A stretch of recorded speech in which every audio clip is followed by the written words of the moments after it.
Hi అండి, అందరూ ఎలా ఉన్నారు? బాగున్నారా? పిల్లలకి స్నాక్స్ ఈ విధంగా చేస్తే చాలా ఇష్టంగా తింటారండి. చక్కగా ఈ విధంగా చేసి ఒక డబ్బాకు పెట్టామనుకోండి, 1 వీక్ వరకు బాగుంటాయి. ఫ్రెష్గా, క్రిస్పీగా, టేస్టీగా చాలా బాగుంటాయి. కావాల్సినవి ఏ విధంగా చేయాలో చూద్దాము. ఒక బౌల్ తీసుకున్నానండి. ఆ బౌల్ తోటి 2 గిన్నెల గోధుమ పిండి తీసుకున్నాను. 2 గిన్నెల నిండా గోధుమ పిండి తీసుకున్నాను.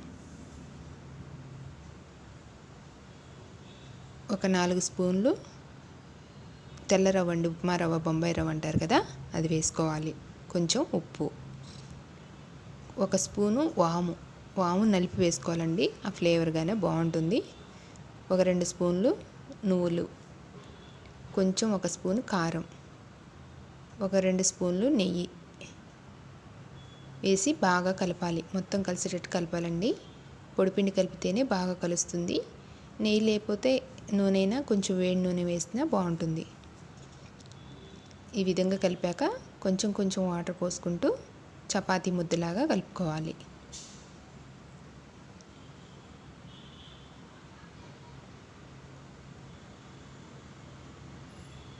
ఈ విధంగా కలుపుకొని ఓ 10 నిమిషాలు 15 నిమిషాలు పక్కన పెట్టుకోవాలండి. కొంచెం నానితే పిండి బాగుంటాయి, క్రిస్పీగా వస్తాయి, చక్కగా బోల్గా వస్తాయి. గ్యాస్ వెలిగించి ప్యాన్ పెట్టి అందులో డీప్ ఫ్రైకి ఆయిల్ పోసుకోవాలి. ఇప్పుడు 15 నిమిషాలు అయింది కదా, మనం పెద్ద ప్లేట్ ఎంత చపాతీ చేయగలుగుతామో అంత పిండి తీసుకోవాలి.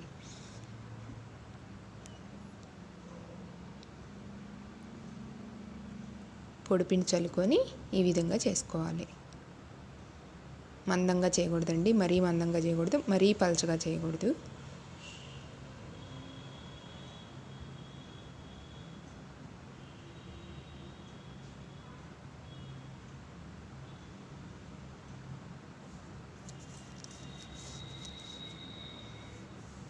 ఈజీగా చేయొచ్చండి చక్కగా.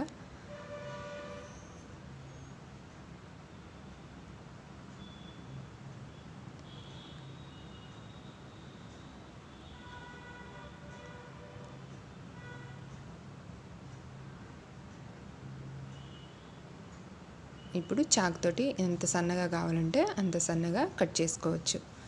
మనకి ఏ షేప్లో కావాలంటే ఆ షేప్లో కట్ చేసుకోవచ్చండి. నేను పొడవుగానే కట్ చేశాను. మనకి డైమండ్ షేప్లో కానీ ఆ విధంగా అయినా కట్ చేసుకోవచ్చు.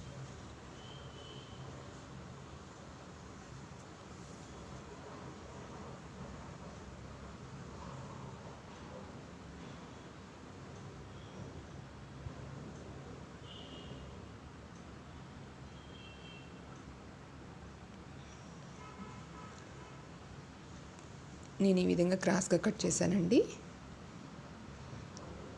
పిండి వేసి చేసాం కదా, ఈజీగా వస్తాయి, అతుక్కోవు. ప్లేట్కి అనేది అతుక్కోవడం అనేది ఇబ్బందిగా ఉండడం అనేది ఏమి ఉండదు. అన్నీ తీసి చాక్తో ఇట్లా లేపినా కూడా ఈజీగా వచ్చేస్తాయండి. మొత్తం ఒకేసారి ఇలా లేపినా వచ్చేస్తాయి.